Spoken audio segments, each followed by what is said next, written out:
Hey everybody, I'm your host Felipe Malicio, and you're listening and watching the Basement Crawl podcast with Felipe and Katie. Katie, say hi to everybody out there. Hi guys, back again. It's been 2 days. Yeah, from that epic Oscars, and now we're back to the swing of things here on a regularly scheduled schedule, I guess. And Katie, you wrote this show. I'll go ahead and let you tell the people what we're going to be talking about today. I did. Felipe let me take the reins just this once before he puts me back in my cage. Today we are going to talk about something that both of us are very interested in, history and cinema, and how historical events shape how entertainment views them.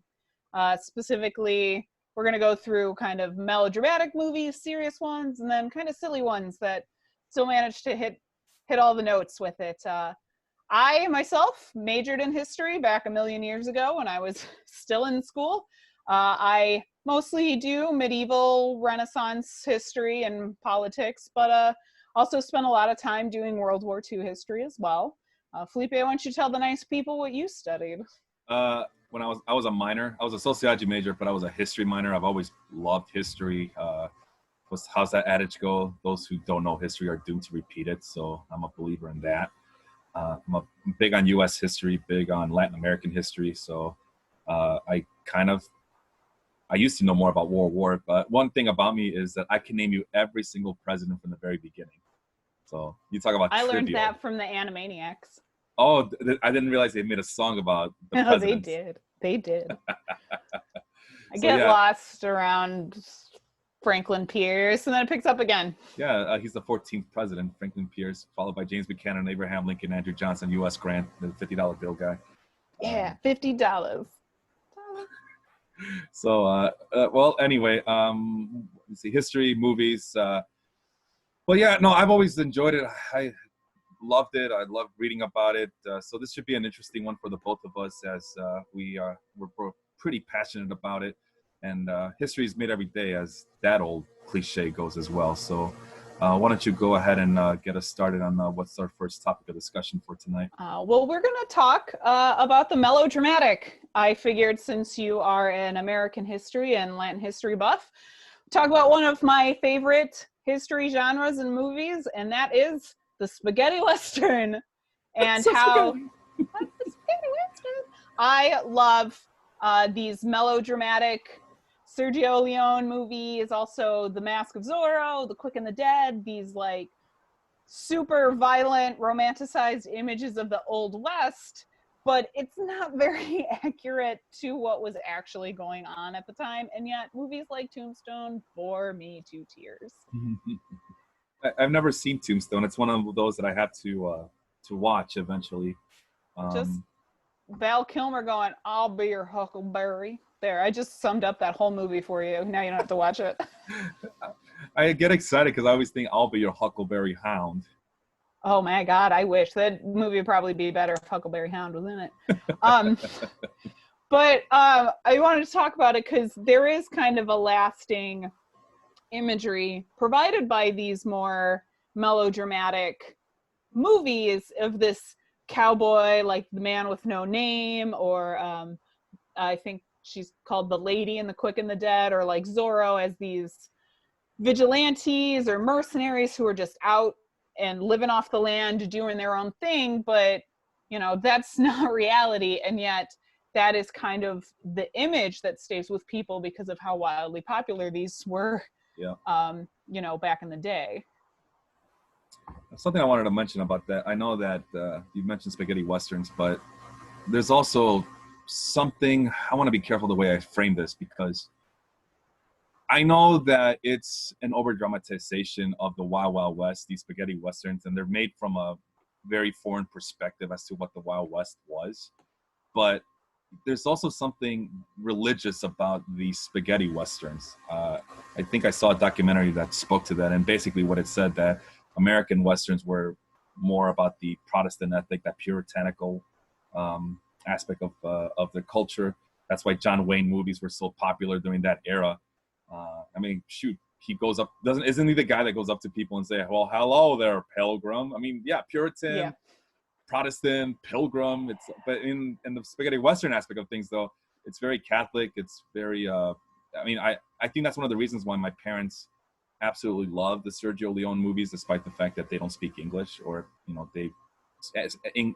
Spanish is their first language, is because it kind of reminds them of home, for lack of a better term. Just they're at home watching those movies. Now, my dad, he'll watch any Western movie at this point, but I know he has a soft spot for those spaghetti Westerns. So I know that the whole deal is that they're pretty inaccurate, but I think there is some like connection with Catholicism in the spaghetti Westerns, and turning the West into this raw and gritty sensation, as opposed to being further from reality than what they film. I think it's more of the vision of foreign filmmakers than anything else.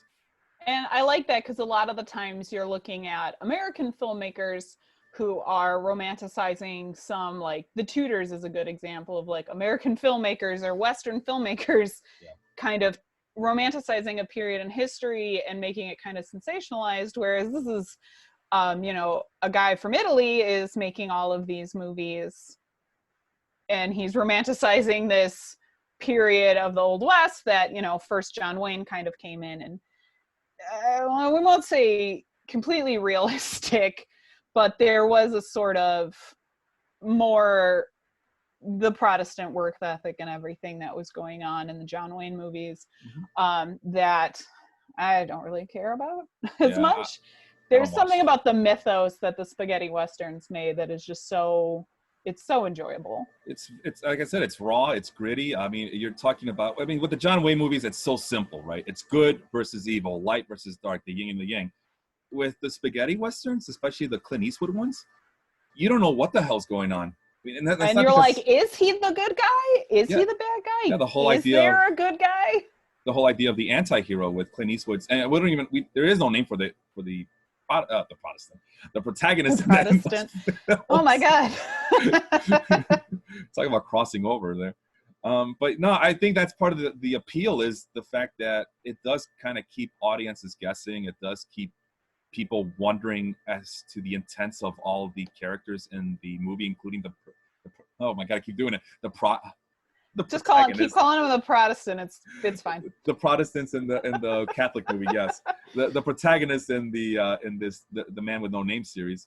So I think that's part of why they're so damn enjoyable, as opposed to the John Wayne movies, which I'm sorry, you cannot pay me enough money to watch a John Wayne movie. You know, in college, I took a class. It satisfied a U.S. history requirement for my major, and it was U.S. Western film. And we had to watch so many John Wayne movies. We watched them chronologically as they were released. So we started with the John Wayne movies, and we talked about this, like, you know, all of the Indians are played by Italians because we can't actually have indigenous people in our movies. That's madness. And like, you know, the Native Americans are rushing on their horses and there's tons of war drums in the back and they're just violent and horrible. And then, you know, this is like the 30s with the John Ford movies. And then you move upward and you kind of get into more of the Man with No Name and the spaghetti Westerns. And it gets further away from that white is right almost ideal that was in the John Wayne movies, where the only way to civilize this massive chunk of land is through this, you know, righteous Protestant cowboy who's coming through. And, you know, we watched Little Big Man with Dustin Hoffman, which got us really far away because he's a white man who identifies with a Native American tribe. I don't know if you've seen it or not. No. And that was in the 70s after the Red Power movement. And it, like, keeps going until we get to now. We have movies, you know, I'll say in like the last 20 years or so, because I can't think of a good Western in the last 5 years. Django. But we have Django Unchained. Yeah, that's right. I always forget about that. That's a great movie. There's a few that, while they're fresh on my mind, I'm sorry to interrupt, but there's The Revenant, which I've mentioned before. I'm only going to see that movie once, but I enjoyed it. It's too long. And yeah, but I consider that, oh, sorry. And The Hateful Eight was the last one, The Hateful Eight. So 2 Quentin Tarantino movies right there. I feel like The Revenant falls more in line, like outside of the spaghetti Western, where it's more in line with the original kind of Western idea. Yeah. That was out there, whereas The Hateful Eight definitely falls more into the spaghetti Western. But I mean, you know, we're at a point where we now have, you know, Jamie Foxx is the lead as opposed to a John Wayne or Clint Eastwood type. And I like how far they've come, even though the genre itself has fallen in popularity. I have a question here from the commenters. Is Red Dead Redemption not accurate at all? Is that what you're saying, Katie? The video game Red Dead Redemption? No, not really. I mean, it's beautiful. It's a beautifully made video game. I will say that. I think it is way more in line with Sergio Leone than with John Ford movies, though. Oh, absolutely. You know, it's one man against a whole bunch of bandits. And nature, and one man versus himself. And it's Rockstar Games, you know, from the makers of Grand Theft Auto. They make a really good video game. And that question came from Jim from New England. People want to say hi to Astro Felipe, my other persona that I don't think you are aware of. I play a Texan sometimes in the Baseball Life group, who's a Houston Astros fan. So I sound like a mix of Hank Hill and some other Texan. It's been a while since I did that because you know, right now he's in hiding. I want to put it that way.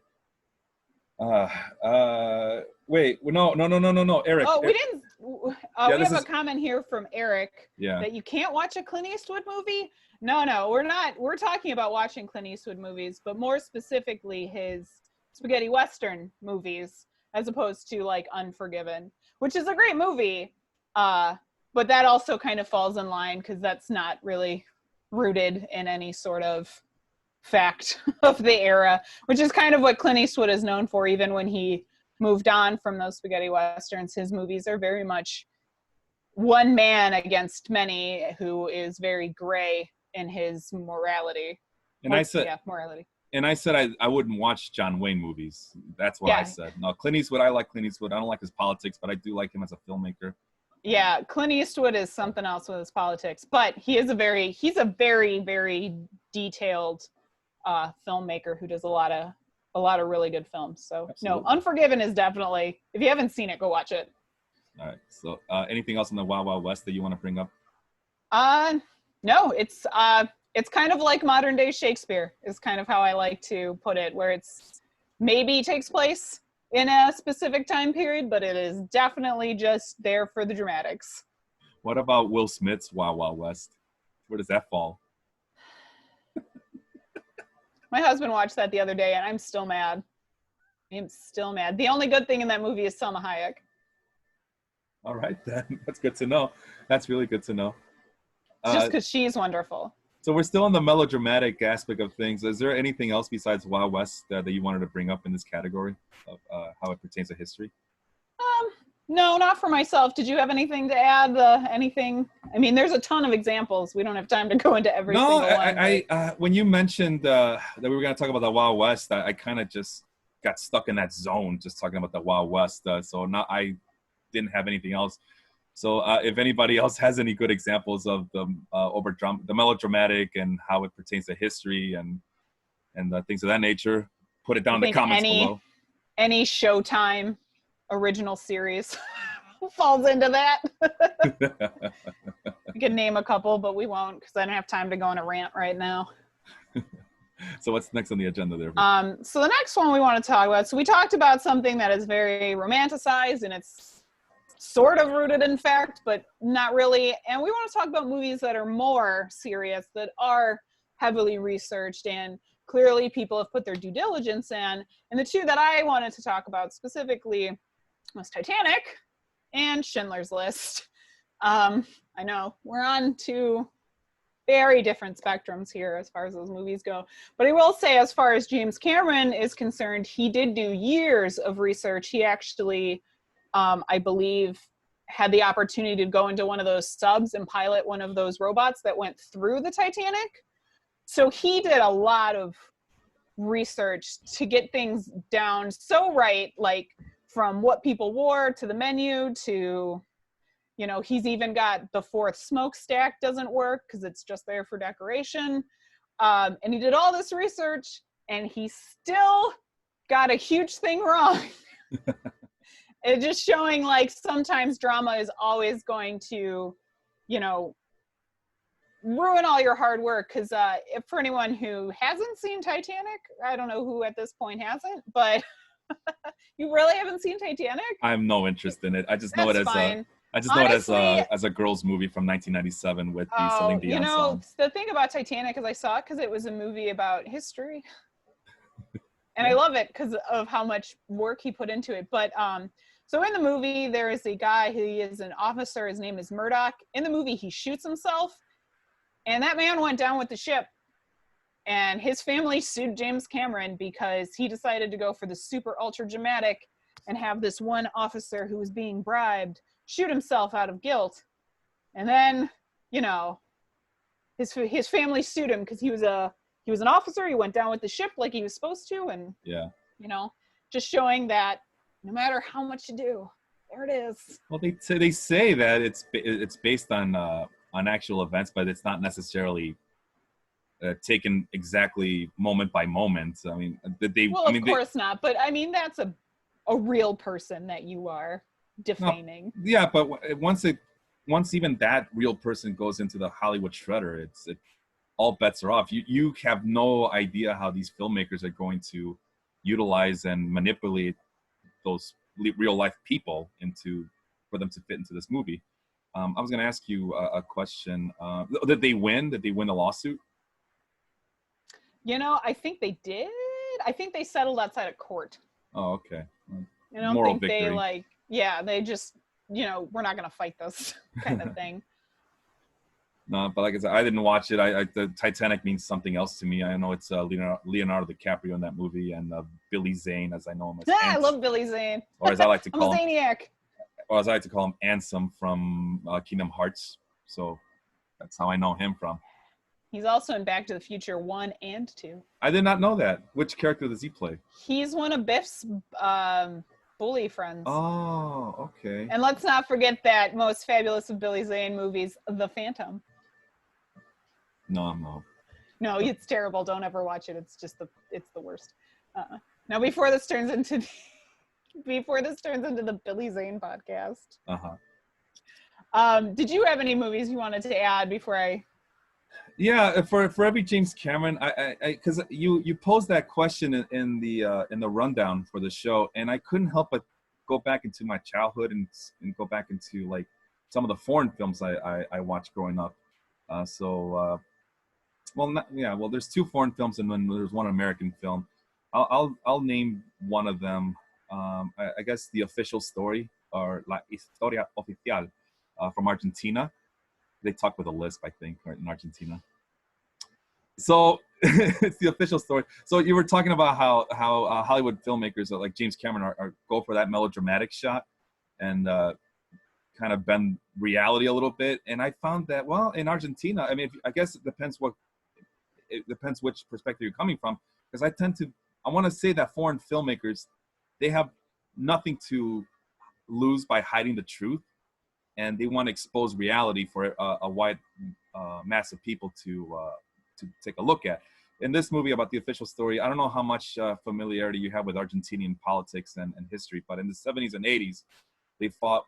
There was this thing called the Dirty War, where the government just one day decided that any dissenters or insurgents or any radical idealists within the population would just get kidnapped and would just magically disappear into thin air. And that is part of the whole story behind The Official Story, about a teacher and her husband who works for the government. They are able to adopt a little girl. And long story short, this woman finds out that this little girl was born from a woman who was kidnapped, raped, tortured because her husband was a radical. And at that point, Argentina was taking the children away from these people, from these tortured people. They were taking them away from their family and giving them up for adoption to family of higher wealth who would teach these future children, these future Argentinian citizens, the proper way to be a proper Argentinian. So So in this instance, you could, and it's a very dramatic movie, despite the fact that it's buried in facts and it's buried in historical context. It's a very overly dramatic movie, but it doesn't escape too much from what happened at that time. As it was a pretty brutal thing. I don't want to go into too much detail. I'm trying not to because I get upset just reliving. I mean, I didn't live it myself, but reliving those moments when I was in college and studying about this, and it just is very frustrating to hear about these things going on. So that would be my counter to James Cameron trying to over dramatize something and getting sued for it at the end. Well, and then kind of going off that point, so I said the other movie I wanted to talk about was Schindler's List. Yeah. There's also kind of these movies like that one, or Schindler's List, or Hotel Rwanda, or That's a good one. Yeah. Or something. Sometimes in April, that kind of raise public consciousness about something that maybe we knew about it, but to see it in the theater or to see it on the screen like that kind of changes your perception of it. And even Steven Spielberg, he stopped making Indiana Jones movies. He never wanted Indiana Jones to fight a Nazi again after he made Schindler's List. It changed his entire perspective on it. He did not accept payment for making Schindler's List. I think he donated all of his proceeds because it changed him. And even him, who, you would have had family members who were alive during World War II fighting actively in it. It changed him as a filmmaker and as a person to have to actually research the topic and make a movie about it. And I also find it interesting.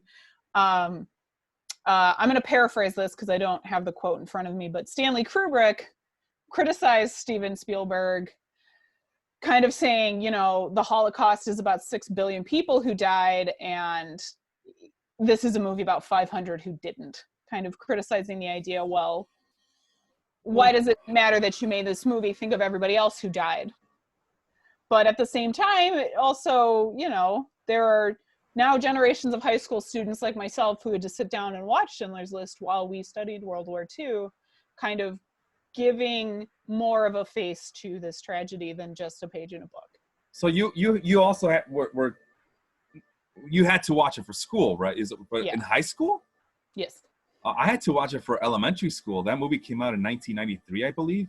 So I would have been Really? 10 years old. I had to watch it. It was mandatory viewing in my Catholic school to watch Schindler's List, and they made a note. All my teachers made a note that NBC will be showing it without commercials. So you guys have a prime opportunity to watch this and then write up a little report about it. Oh, so you didn't watch it in class? No, that would take forever. No, they told us it's gonna be.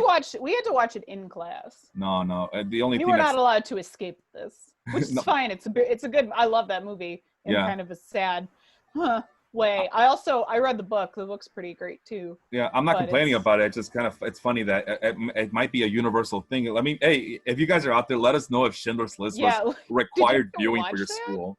Because I would like to know. Yeah. And then we also, following on that, we would almost always go from like the Holocaust into the Rwanda genocide as, why did we let this happen again? Even though, Only a year later. I mean, I think Schindler's List, like I said, 1993. 94. And 94 was Rwanda, where 1 million Rwandians, Tutsis, I believe it was, were involved in a genocide. And they killed at like 10 times the rate of Nazis in a month. It's ridiculous. And then to go back to that, Sometimes in April, which I think is a far superior movie about the Rwanda genocide. Even I had studied the genocide in school, and I had to write a couple papers about it, and still to see that HBO movie it still meant something, and it still stayed with me more than just writing those papers did. And if you haven't seen it, it was an HBO original starring Idris Elba back in 2004, I believe. I had another foreign film I wanted to mention because it deserves some notoriety, but you talking about Schindler's List made me think about 12 Years a Slave, which is another movie that we brought up over the weekend because of the Oscars. Mm-hmm. And I remember, I think I mentioned how even though I studied about slavery, it wasn't until I saw the film and just how brutal slavery is. Because it's one thing reading it, but another thing watching the images unfold in front of you, and it's absolutely heartbreaking that this was a common occurrence throughout the world in the 19th and 18th century as colonialism was taking fold and yada yada yada, and this is what happened. And I don't know, it's brutal. It's brutal, but it's necessary to watch, I guess, just to kind of give you an idea as to the heaviness of it. Because, like I said, it's one thing to read it, but I think it makes a bigger impact. Just like you mentioned with Spielberg, I think it does matter when it's showed up on the big screen and you have to sit there and watch it. And I tell you, I didn't see anybody walk out of that film, so that's how powerful it was. I don't have the courage to watch it because I know Glory is about as far as I can get into the gruesomeness of slavery, which also amazing, serious historical movie. Denzel and Morgan Freeman, and oh, I love it. I love that movie, but it is also it's very hard to watch because even the North was doing not great stuff, so. And speaking of Civil War, I guess that's a good segue to my other movie, but I just want to mention Jim's comment that he just wrote up right now, writing about Schindler's List, I guess. I remember the day it was on TV without commercials. They didn't make us watch, but we discussed the Holocaust before and after it aired, and the teachers basically just recommended it. See more for comments. We definitely watched Anne Frank in class, though. There's another thing. Yeah, Anne Frank. Yeah, there's another. We had to read her diary, or at least some excerpts of it. But Schindler's List. Kubrick can say whatever he wants, but it did make an impact. I mean, it really did. I think it's. You have generations of people our age who now are aware of these atrocities happening, and we're not just like, did it really happen? Because there's some people out there who don't believe in it, who think it's just a conspiracy Mel theory. Gibson's dad. I'm sorry. Did I say that out loud? A little bit loud, yeah. And it's very anti-Semitic in nature, these thoughts and this conspiracy. But, and then Roz, my wife, is asking, what about Roots in terms of the slavery? I never got a chance to watch it. I know that it was very monumental. But I don't know, that's a miniseries. I think they just remade it into a new miniseries, too. They have the one from the 70s, and I think a couple of years ago, they did a new one. So that's another one. Oof. Just Well, okay. Like I said, you mentioned Glory. My next movie, El Norte, or The North, is a movie that was set in Guatemala about two siblings who emigrate from that war-torn country to America to escape those atrocities. I think the big reason was because all their family were massacred by the opposing armies. So so not only did they escape, to make a better life for economic progress, I should say, but also to escape war. Nothing has changed. That's still happening in Syria, and you still have people to this day from Central America getting the hell out of there because they're killing everybody over there. And in this situation, it's no different. A civil war actually, even though it's happening far away from us, the U.S., it still makes an impact. Although, if we want to be honest, do you want me to be real about it? There wouldn't be a civil war if the U.S. wasn't putting so much money into that country. So I'm just saying, I'm not saying. But, those are the results. It's like this. It's not wrong. It's this massive circle. All right, well, you're going to put money into a pro-military authoritarian government. What do you expect is going to happen? People are going to get the hell out of that country, and they're going to flock right into the country that they think is going to solve all their problems. And that's basically what this movie is. And I kind of make that juxtaposition because we also we recently watched Brooklyn, the 2015 movie. And I'm watching Brooklyn, and I'm just waiting for something bad to happen. Never mind that this poor girl from Ireland is homesick. Her sister in Ireland passed away. Her mother is now all alone. And, well, at the same time, she's alone in America. And I'm looking at that, and I'm thinking to myself, man, that girl has it too easy. Because I watched El Norte, and these people had it hard. I mean, they get to America. First, they got to get through Mexico, obviously, and they got to become Mexican. So that's when I was a kid when I watched that movie, and I quickly realized what it meant to be Mexican at a very young age. Apparently, we swear a lot. Puta madre. So you go through Mexico, and then there's many ways to get to the border. I mean, there's walls and stuff, and there's moats and rivers, but these siblings decide to go through a sewer tunnel, Mm-hmm. and they're on knees and elbows crawling through this muck. And the one image that just kind of sticks with me is an army of rats just descends on them and just starts going after them, attacking them. The brother who's in front, he's able to kind of deflect it because he has a flashlight and has a long sleeve shirt and is able to protect himself. The sister, on the other hand, she got it really bad. So whatever the brother was deflecting, he was just deflecting it to his sister. Long story short, the sister ends up getting, I guess, the plague, if I remember correctly. She got the plague from those rats, and she got bite marks all over her body. She tried her best to hide them, but eventually she does pass away. And it just kind of makes, and the whole point of that movie is like, so you escape one country to make it big in this country, and now you have no family, you have no culture, you're just working until the day you die. What is the point of all this? And it's been a while since I've seen that movie, but I think he ends up going back to Guatemala to the same mess that he came from. So yeah, like I said, one big circle goes on here. So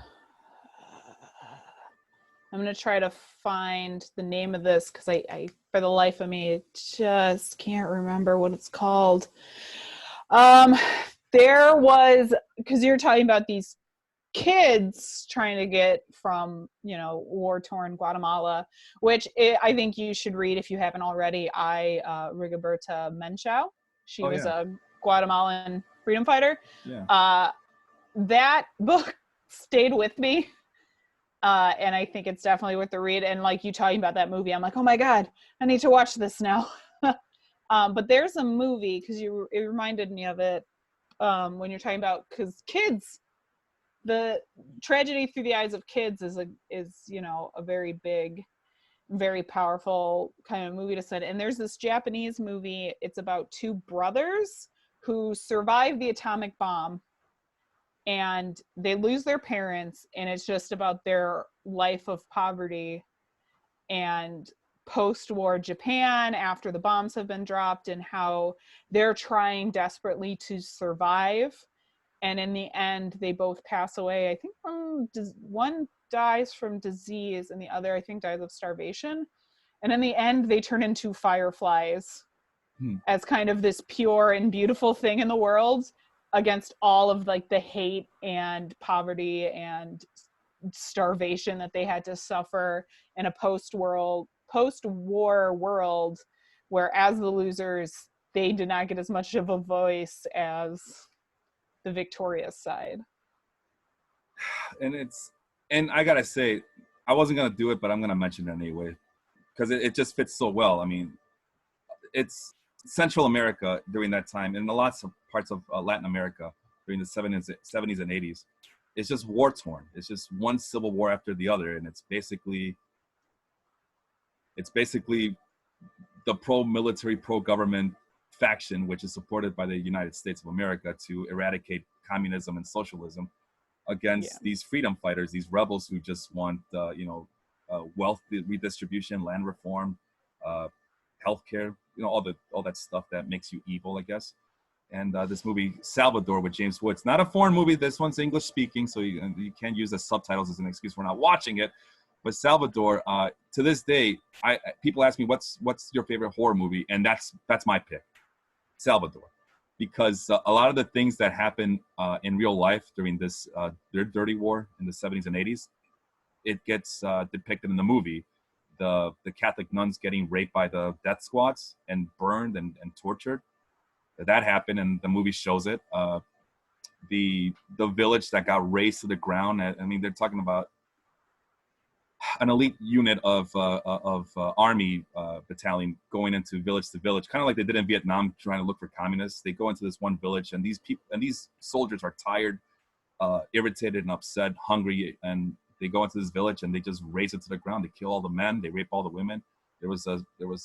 They didn't go into too much detail on it because it's pretty damn gory, but I remember reading about it, and they even mentioned that there was like a 6-year-old little girl just hanging from the ceiling, just kind of twirling around. And this is the type of people that we're talking about, and that actually happened, and they were the good guys apparently.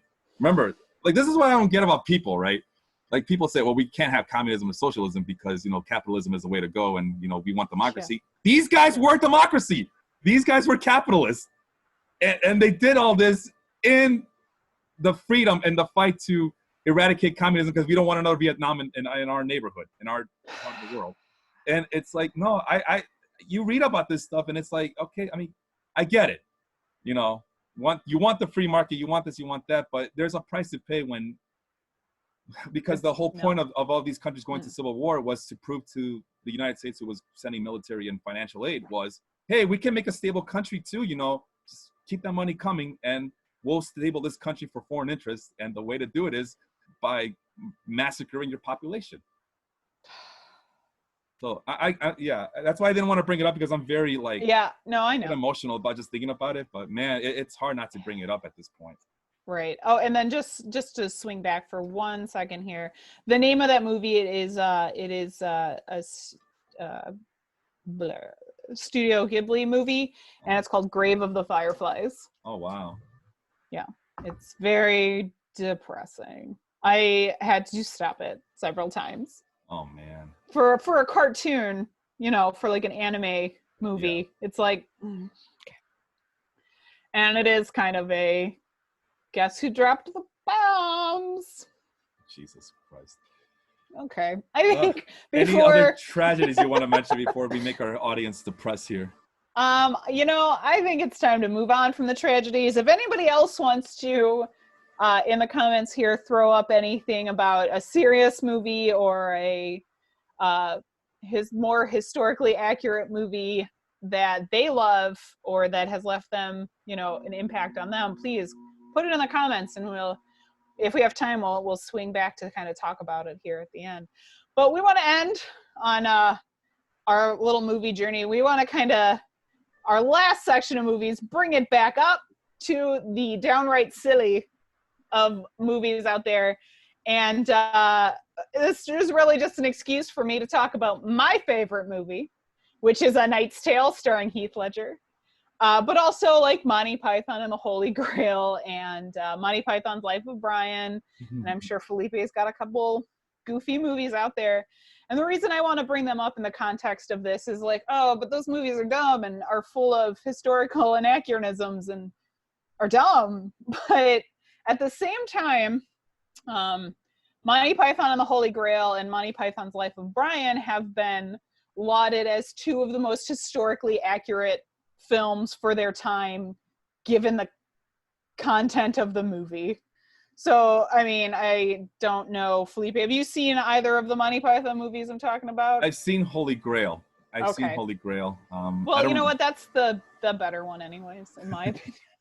But, Holy Grail is this medieval romp through King Arthur's land, and they don't have horses, probably because it wasn't in the budget. They got 2 coconuts, and they're banging them together. And, they're just nonsense. It's just nonsense with the rabbit and Tim, the enchanter. But at the same time, the little details, from the costume to the cart with all the dead people that they're rolling through the street to pick them up, to take them to the graves, is all accurate to the period. And that's also a reason that I love A Knight's Tale, because despite the fact that they have David Bowie in the soundtrack and the female love interest, Jocelyn, wears dresses that are wildly inappropriate for medieval Europe, there are a lot of details in that movie that are surprisingly accurate. Like the rules of the joust are accurate. Right? There are people selling indulgences and people selling pardons so that you get out of purgatory faster. There's a lot of little things in that movie that if you've seen it as many times as I, and and you've studied medieval history, is like, you notice them after a while. And even though it's a silly movie and it's just like a dumb rom-com adventure movie, it does paint a very accurate picture, because man, medieval people would party at the drop of a hat. They had festivals and tournaments all the fucking time. They just, any reason to party. And I think that movie captures the spirit that it's not all like Game of Thrones, Lord of the Rings, Downers, Wars, limbs getting hacked off all the time. There's also, hey, it's St. George's Day. Let's get drunk. You mentioned the relics that they would sell for what was it, the pardons and the salvations or whatever. Yeah, that was mentioned in the Canterbury Tales too, wasn't it, by Geoffrey Chaucer? That's right, and that's I'm sure you haven't seen A Knight's Tale because I definitely know it's not in your. No, I've seen it. It's just it's a long time ago. The whole movie is supposed to be. There's a period in Geoffrey Chaucer's biography that's just missing. He wrote this one epic, The Book of the Duchess, and then he was gone for a while. And so this movie is trying to, this is what he was doing before he wrote Canterbury Tales. It's supposed to be like a tongue-in-cheek. This was Chaucer's life for like a year and a half, even though he's not the main character. Because at the end of the movie, he's like, I'm going to write it all down. It includes the pardoner from Canterbury Tales in it, and includes, other kind of allusions to his work. No, I honestly don't have any examples for this one. I was so hung up on the depressing stuff that the one movie that came to mind was History of the World, but that's been such a long time since I watched it. I kind of forgot all about it. I believe that was part of our comedy tournament poll from last year, though, which, if you guys don't remember, that's the one that Office Space won as the best comedy of all time. Thank you very much. So. So no, I honestly don't have any good ones, unfortunately. Well, I mean, there's another good one, and it kind of ties into our melodramatic from the beginning, is Blazing Saddles. I was gonna say that, but I'm like, oh, do I want to bring up two Mel Brooks movies? And I guess I should have just trusted my instincts on that one. You should have just trusted your instincts, because that kind of goes back to that making fun of the old West, not just making fun of John Wayne, but also making fun of spaghetti westerns at the same time. And, kind of getting some of the facts about the time right, while also being really not right at all. Well, that segues into a comment I wanted to get to by Eric, who earlier in the podcast, when we were doing our Wild West thing, he wants to know, what do you consider the quintessential Western? Nothing tops Tombstone for me. I know not a spaghetti Western, but I point to that movie when telling someone about Westerns. Katie, what do you think about Tombstone? Well, we already talked about how I don't like Tombstone. How about the pizza? You like Tombstone pizza? I haven't had Tombstone pizza in so long, I really couldn't say if I liked it or not. Can I share something about myself really quick about Tombstone pizza? That is for me, that'll always be the gateway drug to frozen pizzas. There, that's all. That's fair. I get that. I absolutely understand that statement, and I agree completely. It's cheap. It's affordable. It's easy to do. I think it's the quickest pizza that you can put in your oven that's already frozen and cook faster than all the other ones. I think Tostino's pizza is probably the only one that would cook quicker, because it's like this big. But for quintessential Westerns, back to the actual comment at hand, not our pizza talk. I would say that when I think Western, the first one that pops to mind, the one that I recommend to people, is A Fistful of Dollars. Yeah, I would always say, well, they come in three, right? Because it's Fistful of Dollars for a few dollars more, and The Good and the Bad, the Ugly. To me, those are the big three right there of Western movies. Like, if you've never seen a Western before, that would be my recommendation, to go there. And of course, the new ones that came out, with Quentin Tarantino directing them, because I am not ashamed to not mention any Quentin Tarantino movies. So yeah, Django Unchained and The Hateful Eight. So I guess those would be my top five right there. And all other Westerns just pale in comparison in my book, I think. So we'll go with that. That's fair. I actually, probably my favorite, and I wouldn't necessarily recommend it to everybody, because I know it's like panned, but I love The Quick and the Dead. Yeah. The Sam Raimi with Sharon Stone and Russell Crowe before he was Russell Crowe, and Gene Hackman and Leonardo DiCaprio. Oh, wow. Oh, that's right. He was. Oh, my dad loves that movie. I love that. That's my favorite one. Though it is kind of terrible, so I don't always recommend it to people, but I love it. No, I mean, it's great. That just kind of reminds me that you mentioned all these Western movies. I just see my image of my when I go visit my father, he's like, without fail, he's in the kitchen watching some Western movie while snacking on food. You know, right now I love it. I mean, he has nothing better to do right now because he's in this off season. But yeah, I go every time I come to visit him, he's in the kitchen watching a Western. I mean, that's all he knows how to do. I just introduced my husband to.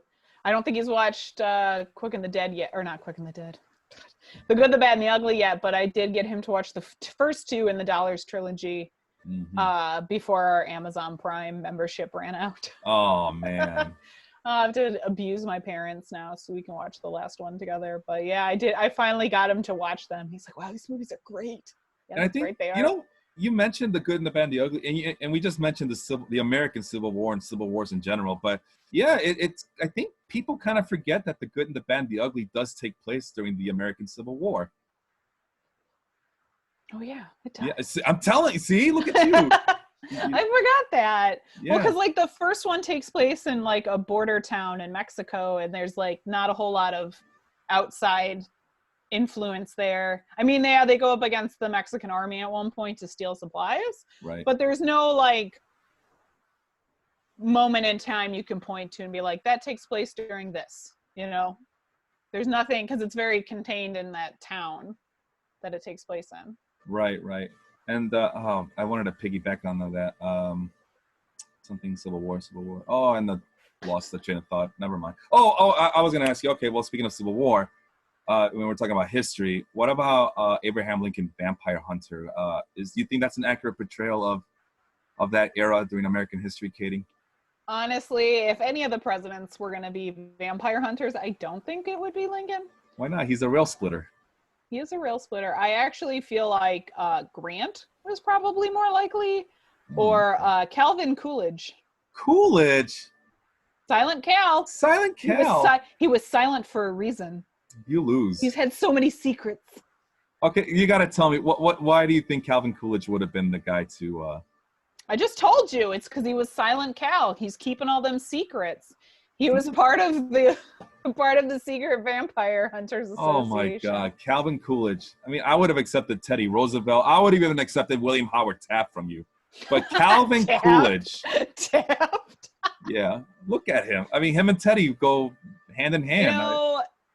Taft got stuck in the White House bathtub and had to be like pulley systemed out of it. Yeah, because he weighed over 300 pounds. Yeah, 300 pounds. And so hold on. There's 1910 numbers, right? He was 300 pounds. So what would that be in today's numbers? Would that be 650 pounds? He would have his own reality TV show at this point. He probably would. He'd be like that. What's that show? Like the 600-pound virgin or something? Oh, God. That'd be Taft. I didn't realize that was a thing. I think it is. I don't know. I'm not real up on. Is it directed by Judd Apatow? Probably. Maybe. Who knows? Terrible. We're terrible. This episode just went off the rail splitters right now. It really went off the rail splitter. Is that what about said? George? Hold on, now I'm curious. What about George Washington being a vampire hunter? I could see him do that. I mean, if he ever needed a wooden stick, he'd just pull up one of his wooden teeth, and just. He didn't actually have wooden teeth, though. He had like silver and copper teeth. Well, silver, isn't that? You're like, whatever, silver. You know who would have been a werewolf hunter? Teddy Roosevelt. George Washington? Oh.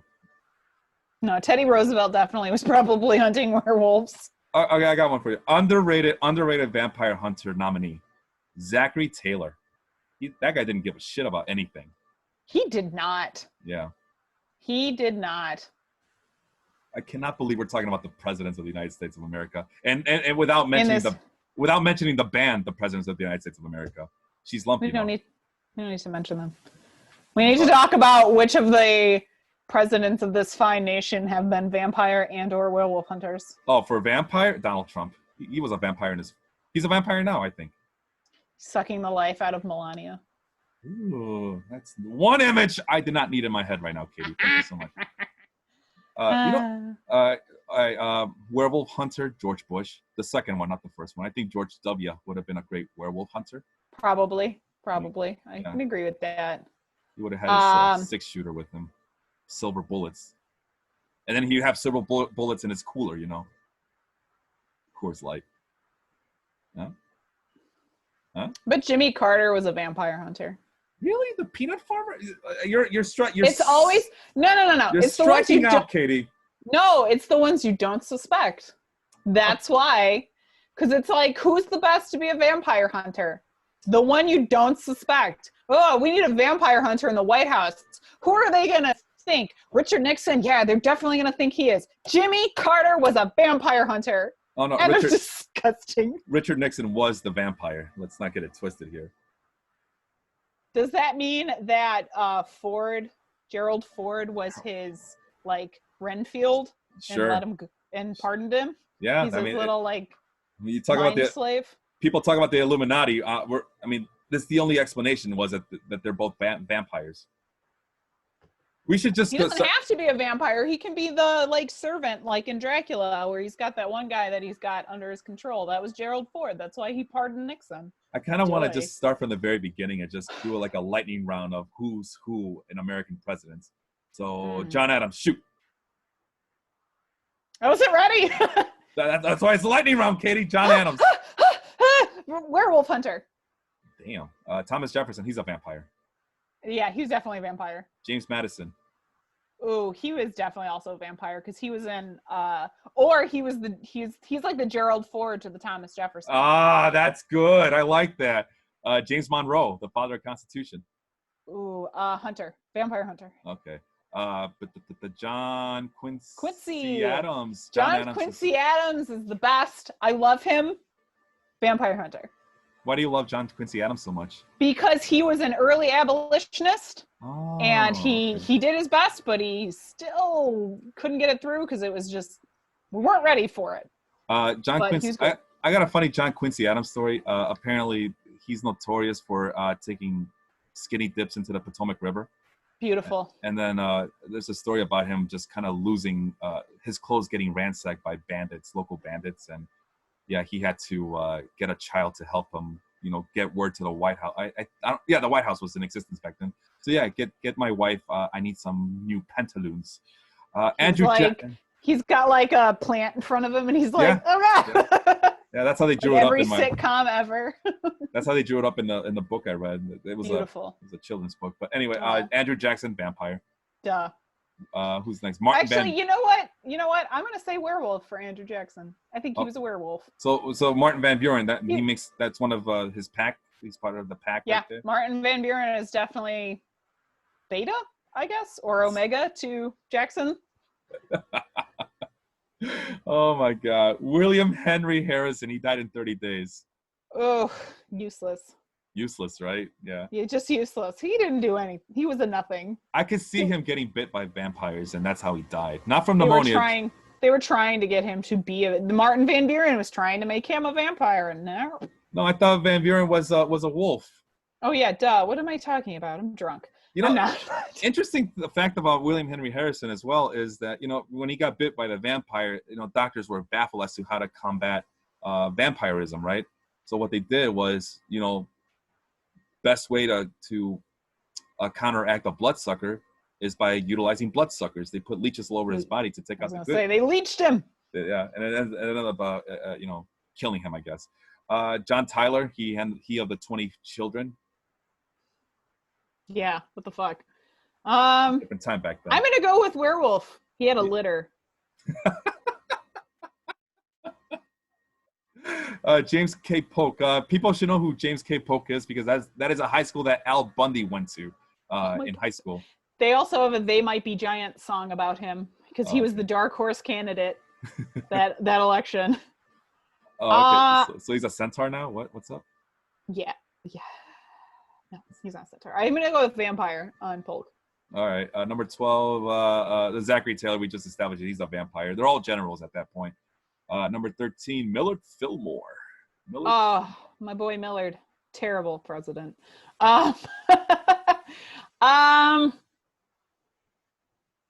Millard Fillmore was the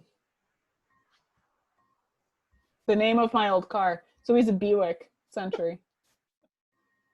That's my answer, and I'm sticking to it. All right, he's a Buick Century of the century. He's a Buick Century of the century. Franklin Pierce.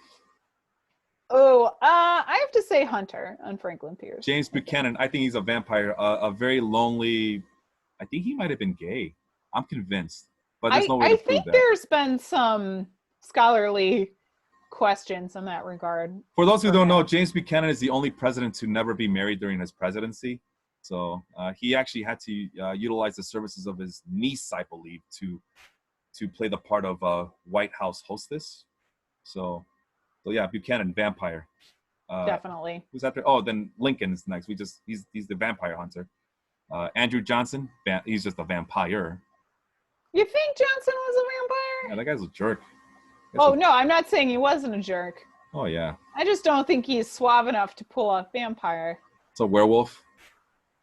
I think a werewolf is more accurate. And let's finish up with U.S. Grant, the $50 bill guy. I'm going to say Hunter.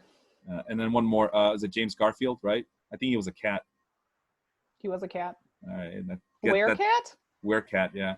And that takes us halfway. Oh, and he also one of 4 presidents to get assassinated as well. So That's there you true. go. So your presidential historical lesson. You're all welcome. We'll finish right there. Anything else, Katie, that you wanted to bring up? I know we have a couple of topics, but we're already at the 1 hour mark, and I'm pretty sure Ooh, people are like, okay, well, we didn't sign up we'll for leave a this class. here. We don't have to answer this. We can leave it for the comments for whoever decides to watch this in its entirety and not turn us off when we start naming presidents. She's lump. She's in my head. I'm gonna put the James K. Polk song up on the thread. No, just a question for everybody to kind of think about if you want to answer it, and we can kind of continue the discussion in the comments. Is, do you think it's okay for filmmakers to take liberties for the sake of entertainment? I'll give my quick yes. I think so, because history can, in fact, take forever depending on what time period you're looking at. So I think, yeah, it's okay to a certain extent.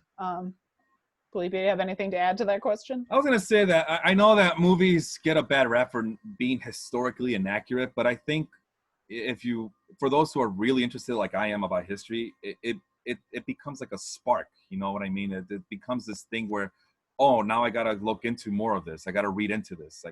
And I know when I watched The Irishman, technically a historical feature, right?